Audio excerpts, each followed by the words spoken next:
아시겠죠? 그럼 4절이 뭐냐?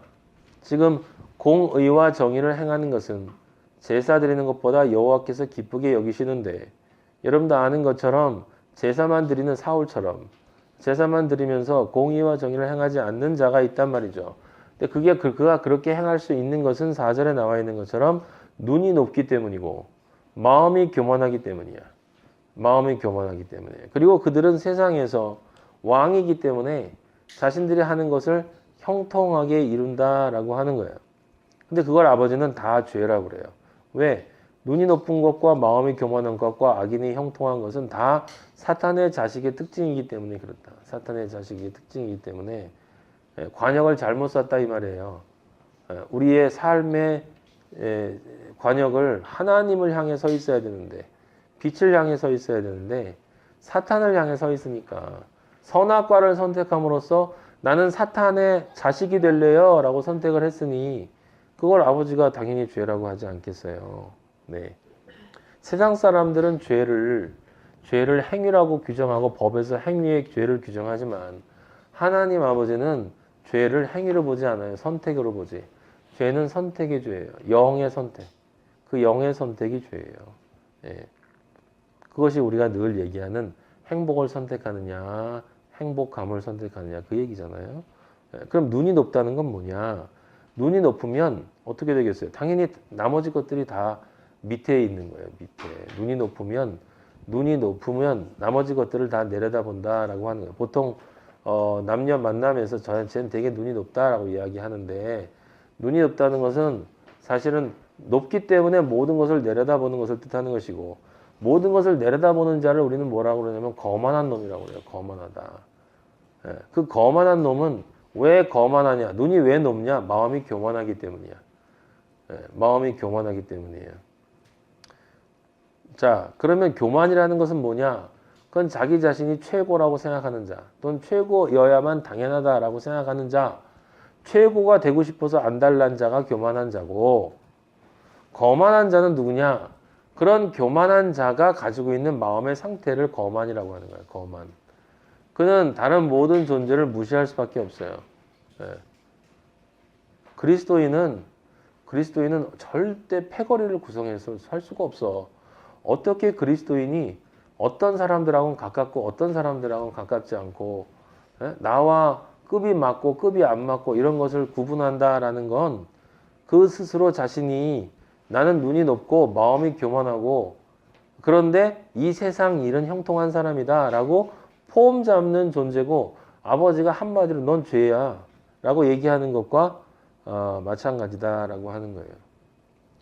한 가지 여러분이 더 주의해야 될 것은 이 교만이나 거만이라고 하는 것이 우리가 세상에서 얘기하는 교만과 거만이 아니라 지극히 겸손한 모습이나 그 겸손을 가장한 이 겸비한 태도를 통해서 교만과 거만이 나오는 걸 우리는 이 세상 정치가들이나 종교인들에게서 너무 자주 보기 때문에 일상생활에서도 봐요. 그걸 잘해야만 올라갈 수가 있기 때문에, 그죠? 그 교만하지 않고 겸비한 태도를 잘 취해야 실제 교만한 자가 돼서 거만해질 수가 있거든. 그게 이 세상의 논리이기 때문에, 그리고 그렇게 해야만 왕이 될 수가 있단 말이에요. 내가 원하는 왕이 될 수가 있기 때문에 그런 사람들의 모습이 사실은 다 그렇고, 거기에서 서로 다 하려고 하는데 능력이 없어서 떨어지는 것 뿐이지 그걸 싫어하는 인간들이 없다. 예. 그래서 때로는 그리스도인이 된 상태에서도 세상적인 이 과거의 옛자가 완전히 부서져 버리지 않았을 때 이 믿음의 생활 안에서 교만해지고 믿음의 생활 안에서 거만한 태도를 보이는 사람들이 있단 말이에요. 근데 그건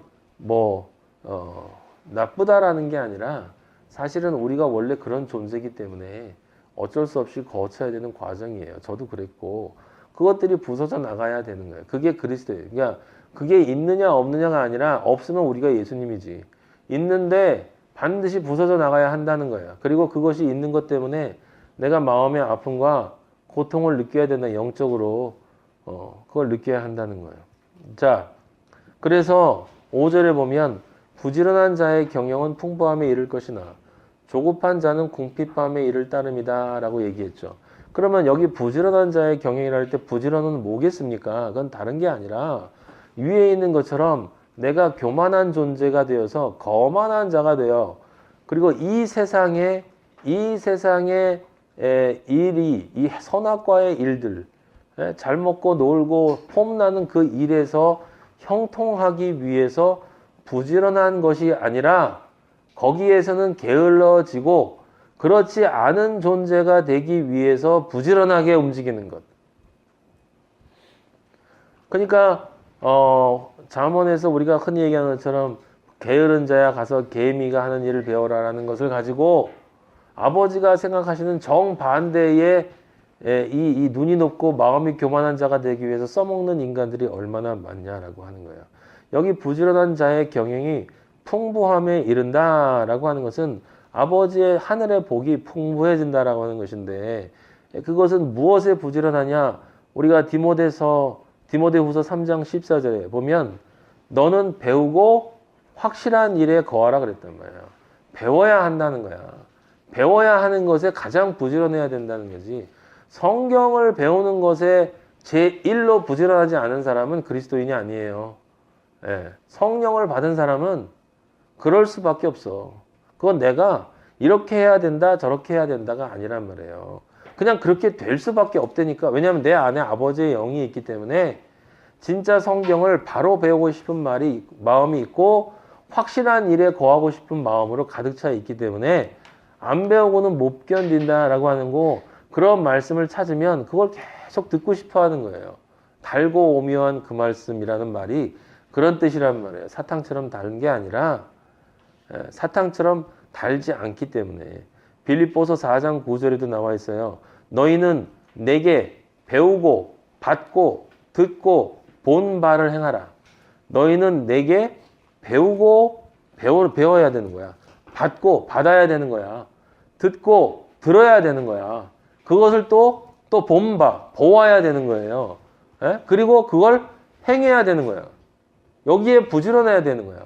배우는데 부지런해야 되고 받는데 부지런하고 듣고 보는데 부지런하게 돼야 되는 거야. 무슨 얘기예요? 그리스도인으로서의 삶을 체험하는 것에 부지런해야 된다. 그리스도인으로 살아가는 것에 어떻게 해야 내가 그리스도인으로 오늘 하루를 보냈는가라고 하는 것을 알고 싶은 마음, 그렇게 살고 싶은 마음, 그리고 그렇게 살아가는 사람을 본받고 싶은 마음, 그런 것을 가지고 실제로 또 해보고 또 쓰러져 보고 또 대보고 이런 것을 겹치면서 나머지 것들은 다 그것을 위한 도구다 말이에요. 다 도구. 무엇을 하건 나머지는 다 도구다. 밥을 왜 먹냐? 아버지 앞에 미치도록 찬양하기 위해서 밥 먹는 거야. 찬양하기 위해서 밥 먹는 거야. 부르짖으면서 기도하기 위해서 밥 먹는 거예요. 배 터지면 배불러서 졸려서 잘라고 밥 먹는 게 아니라 세상 사람들은 그러기 위해서 밥 먹지만 우리 그리스도인은 그것을 위해서 밥 먹지 않아. 돈을 왜 벌어요? 시험 받지 않기 위해서 돈 버는 거야. 그리고 시험 받지 않고 그리고 그리스도인으로서 아버지가 나한테 무엇인가를 하라고 그러는 일에 어딜 가려면 차비가 있어야 되니까 진리를 전하려면 차비가 있어야 되니까 돈을 버는 거고 다 도구예요. 다 도구. 내가 살아 숨쉬는 것도 다 도구인 거야. 그래야 바울이 고백한 처럼 내게 사는 것이 그리스도니 내가 죽는 것도 유익이다라고 내게 사는 유익이다라는 말을 우리가 할 수 있는 거예요. 진심으로. 그리하면 평강의 하나님이 너희와 함께 계시리라. 진짜 하나님의 평강이 내 안에 있다는 거죠. 배우고 받고 듣고 본 바를 행할 때. 계시록 3장 19절 무릇 내가 사랑하는 자를 여러분 사랑한다는 거야. 하나님 아버지가. 근데 사랑하기 때문에 뭐 하신다고? 책망한대. 징계한대. 징계. 책망해달라고 기도하시고 징계해달라고 기도하세요. 그러므로 왜냐하면 우리가 완전하지 않은 건 분명하니까 우리는 분명히 아버지한테 책망받고 징계를 받아야 되는 사람들이야. 근데 책망받고 징계를 받을 때 그 밑에도 나와 있지만 그리스도인은 그것으로 더 훌륭해진단 말이야. 그러므로 네가 뭐라고 써있어요? 그 뒤에 열심을 내라. 열심을 내라. 뭐 하라고? 회개하라고. 부지런하게 회개하라는 거예요. 부지런하게. 부지런하게. 제가 세종시 내려온 게 엊그제 같은데 벌써 한 4년 된 것 같아요. 이게 얼마 됐는지도 모르겠어. 참 시간이요. 정말 빨리 가요. 전도서에 나와 있는 것처럼 잠시 지나가면 이 안개처럼 인생이 지나가는 것 같아. 진짜로 그래요. 진짜로. 2016년인데 벌써 작년 이맘때가 분명히 엊그제인데 벌써 1년이 또 지나갔어요. 그냥 이렇게 몇 번 지나가면 길은 몇십 번 지나가면 그 다음에 아버지 앞에 가는 거야. 너 뭐냐? 너 뭐야? 너 누구야? 물어볼 때 여러분 뭐라고 얘기할 거냔 말이에요. 그때 가서. 그때 가서 내가 무슨 얘기를 할 거냐 이 말이야. 너 너무 게을렀어. 아니요, 저 엄청 부지런하게 살았는데요. 그걸 칭찬해 주는 거는 저쪽에 있어. 저놈. 저기 저놈이 그쪽 부지런한 거 칭찬해 주는 놈이야. 걔한테 가. 아버지한테 그 소리 들으면 어떡해. 그때 가서. 데살로니가전서 5장 14절. 형제들아 너희를 권면하노니 뭐라고 써있냐면 게으른 자들을 권계하라. 마음이 약한 자들을 격려하라. 힘이 없는 자들을 붙들어주고 모든 사람에게 오래 참으라. 저 이거 실천하기 위해서 굉장히 노력하고 있어요. 형제들아 너희를 권면하노니 게으른 자들을 권계하며 마음이 약한 자들을 격려하고 힘이 없는 자들을 붙들어주며 모든 사람에게 오래 참으라. 왜? 왜냐하면 바로 이 자가 나였고 바로 이 자인 나를 예수 그리스도께서 권면해 주시고 권계해 주시고 격려해 주시고 붙들어 주시고 오래 참아 주셨기 때문에 5장 15절 삼가 누가 누구에게든지 악으로 악을 갚지 말게 하고 서로 대하니 모든 사람을 대하니 항상 선을 따르라. 선을 따르라는 게 뭐예요? 그 위에 거 하라는 얘기예요. 선이 뭐예요? 선이 성경에 나오는 선은 하나밖에 없다고 그랬어요. 하나님의 아들로 창조되어져 가는 길에 도움이 되는 것만이 선이야. 그것을 방해하는 것은 무엇이든지 악이야. 무엇이든지 악이야.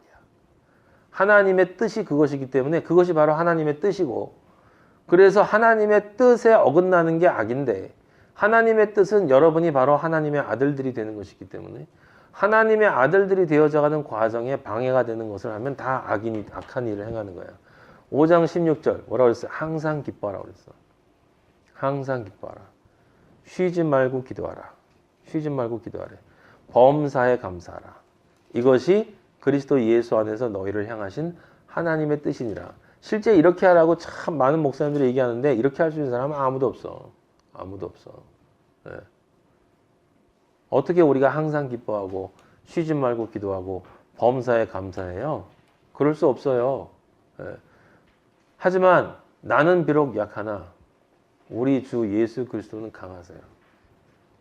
그래서 나는 절대로 할 수 없지만 성령의 능력이 내 안에서 나를 힘을 주면 감사할 수 있어. 항상 기뻐하라는 것은 순간순간마다 헤헤거리면서 돌아다니는 뜻이 아니라 네가 기뻐할 때 그냥 기뻐하면 되는 거야. 그런데 기뻐하지 않을 때, 기쁘지 않는 그때의 성령의 도우심으로 예수 그리스도의 너에게 주신 은혜를 생각하면서 그 성령의 능력을 통해서 기뻐해라. 그럴 때마다 항상 기뻐해라. 기뻐할 수 없을 때 항상 기뻐해라. 기도하기 힘들 때 항상 쉬지 말고 기도해라. 너의 삶이 기도가 되게 해라. 범사에 감사하라. 이건 우린 할 수 있잖아요. 이제 어느 정도. 감사할 것밖에 없어요. 여러분. 많은 사람들이 제가 전에도 여러분에게 얘기했지만 우리는 그리스도와 동일한 사람이 될 수는 없어요. 물론 그건 분명히 맞지만 조금 전에 제가 말씀드린 것처럼 나는 약하지만 내 안에 있는 성령은 강해. 그래서 성령을 의지하면 다 할 수 있어요. 아버지가 원하시는 게 바로 그거라고. 자신이 할 수 없음을 이야기하면서 나는 원래 할 수 없어 라고 얘기하면서 거기 털퍼덕 주저앉는 게 아니라 나는 할 수 없지만 성령이 도와주시면 나는 할 수 있다. 나는 이 순간 기뻐할 수 있다. 나는 이 순간 기도할 수 있다. 나는 이 순간 감사할 수 있다. 그러면서 실제로 그렇게 하는 거예요. 왜? 왜냐하면 그게 아버지의 뜻이니까. 아버지가 원하시는 게 그거니까 저는 그냥 할래요. 아버지가 원하시니까 그냥 감사할래요. 아버지가 원하시니까 기도하고 기뻐할래요. 그렇게 해야 성령이 소멸되지 않고 예언이 멸시되지 않는 거예요. 5장 23절 우리가 옛날에 수련회 갔던 말씀 얼마나 멋있는 말. 평강의 하나님이 친히 우리 안에 있는 성령을 통해서 너희를 온전히 거룩하게 해주실 거야.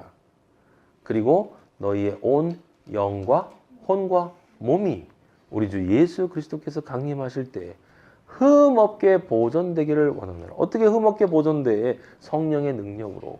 성령의 능력으로 내가 하는 게 아니라니까요. 성령의 능력으로 흠없게 보존되고 그리고 거기에 부족한 것은 그리스도가 피로 뿌려주기 때문에 아무것도 걱정할 것이 없어. 걱정할 것이 없어. 근데 우리가 왜 그렇게 해야 되느냐? 왜냐하면 우리가 그것을 원할 수밖에 없기 때문에 하는데 우리가 원할 수밖에 없기 때문에 하는 이유는 또 뭐냐? 그래야만 우리 안에 진짜 기쁨이 들어오기 때문에 그래요. 믿는 맛이 무엇인지를 그때서야 느낄 수가 있어. 하나님 아버지가 주시는 하늘의 기쁨이 순간순간마다 내 안에 벅차오르는 느낌을 그때에만 내가 누릴 수 있다는 거예요. 24절에 그렇게 쓰였잖아요. 그래서 너희를 부르시는 이는 미쁘시니 또한 이루시리라. 할렐루야. 아버지가 이루어 주신다니까 반드시 이루어 주신다라고 하는 거예요. 그러면 그 뒤에 나와 있는 조급한 자는 누구예요? 그 조급한 자가 위에 나와 있는 바로 교만한 자이고 교만하고 거만한 악인이다 이 말이에요. 그럼 거기서 조급한 자는 급하게 움직이는 자를 의미하는 게 아니야. 우리가 아버지의 뜻을 알면 우리는 조급해져. 그걸 빨리 이뤄드리기 위해서. 여기 조급하다라는 것은 아버지의 뜻을 기다리지 않는다는 뜻이에요. 무슨 얘기냐면 내가 아버지의 뜻이라고 생각하고 행하는 자가 조급한 자야. 아버지의 뜻이라고 생각하고 행하는 자. 그럼 아버지의 뜻이라고 생각한다는 건 뭐예요? 자기가 이미 아버지 위에 있다는 것이고 그 아버지를 내려다보고 있다는 거지. 본인이 그것을 인식하든 인식하지 못하든 그는 조급한 자가 된 것은 어쩔 수가 없다 이 말이에요. 우리가 사울에게서 그런 거 봤잖아요. 사무엘이 오는 거 기다리지 않고 먼저 제사 지냈죠. 그래서 순종이 제사보다 낫다라고 하는 게 무슨 뜻이냐면 바로 교만이라는 뜻이거든. 근데 그것이 실제로는 거기서 뭐로 나타났어? 조급함으로 나타났단 말이에요. 적들이 쳐들어오고 있는데 왜 저 우리 사무엘 오지 않느냐, 선지자는 왜 오지 않느냐 하다가 그렇게 된 거예요. 그게 기다리다가 급해서 했다는 뜻이 아니라 여러분 정확하게 이해해요. 제가 옛날에 얘기했는지 모르지만 사울이 한 행동은 무엇에 따른 행동이냐면 인간적인 논리에 따른 행동이었어요. 인간적인 논리, 합리성에 기초한 행위였다니까. 합리성에 기초한 행위. 현실을 무시할 수 없잖아. 현실을 어떻게 무시할 수 있어? 분명히 이렇게 하면 이렇게 갈 수밖에 없잖아. 그러니까 이렇게 가는 것이 아버지의 뜻이 맞을 거야 라고 생각하는 것이 바로 그거예요. 세상의 논리, 이 세상에 보이는 삶의 논리에 따라 사는 사람이 교만하고 거만한 놈이고 그가 조급한 자야. 조급한 자. 그런 사람을 아버지가 너는 죄인이야 라고 얘기하는 거예요. 제가 말씀드렸죠. 그런 사람이 아버지를 안 믿는 게 아니라니까 아버지를 믿지 않고 우상을 섬기는 게 아니라 뭐라고? 아버지를 우상으로 섬긴단 말이에요. 아버지를 우상으로. 그러니까 여러분 우상이라고 하는 것은 우리가 무엇을 섬긴다 할 때 그것이 우상이다. 사람은 보통 이렇게 얘기하는데 우상은 대상의 문제가 아니야. 대상의 문제가 아니라 내 마음의 문제예요. 우상은요. 사람들이 정말 몰라. 내 마음이 그걸 섬기면 그게 우상이 되는 거야. 그러니까 실제로는 진짜 우상은 내 안에 있는 거라고. 내 안에 내가 하나님 아버지보다 우선하게 여기는 그 내 마음이 우상을 만들어내는 거예요. 그 우상까지 만들어내니 얼마나 우상이야. 자기 마음이. 인간의 마음이 그런데 그렇단 말이에요. 왜 그런데 그러냐? 그건 어리석기 때문이야. 어리석기 때문이야. 얼마나 어리석으냐면 자신이 기껏해야 20년, 30년 경험한 거 가지고 그 경험에서 나온 지식 가지고 모든 것을 논리적이라고 생각하면서 판단하고 결정하고 행동을 하니, 예? 70년 지난 사람은 아예 그냥 딱딱하게 굳어가지고 밑에 아주 그냥 들러붙어가지고 바뀌질 않아. 얼마나 고지식해지는지 사람이. 예? 그래서 너무 늦었다고 생각하기 전에 하나님 아버지 찾으라고 아버지 계속 그러는 거예요. 인간이 얼마나 완악하면 몇십 년만 지나가면 아니잖아. 아버지 떠나서 제가 얘기했지만 여러분들 뭐 우리가 여기서 지금 같이 일주일 동안 예배를 이렇게 두세 번씩 보고 그러는데 이렇게 하지 않고 한 달만 아무런 예배가 없는 유럽 같은 데 가가지고 실컷 놀다가 오면 그러면 금방 사탄의 생각으로 끌려가요. 우리가 약해서. 그러니까 우리가 영적 전쟁이라는 것은 거기서 버텨내는 것이 아니라 지혜야, 지혜. 그럼 내가 아버지로부터 멀어질 수 있는 그런 가능성은 미리 차단하는 게 좋다니까. 차단하는 게. 예? 그래서 TV는 없애라는 얘기였고, 그래서 게임하지 말라는 거고, 예. 그것도 힘들잖아요. 그래서 그렇게 그런 노력을 다 하는데도 넘어지면 그 다음에 또 회개하고 일어나야 되는 거고.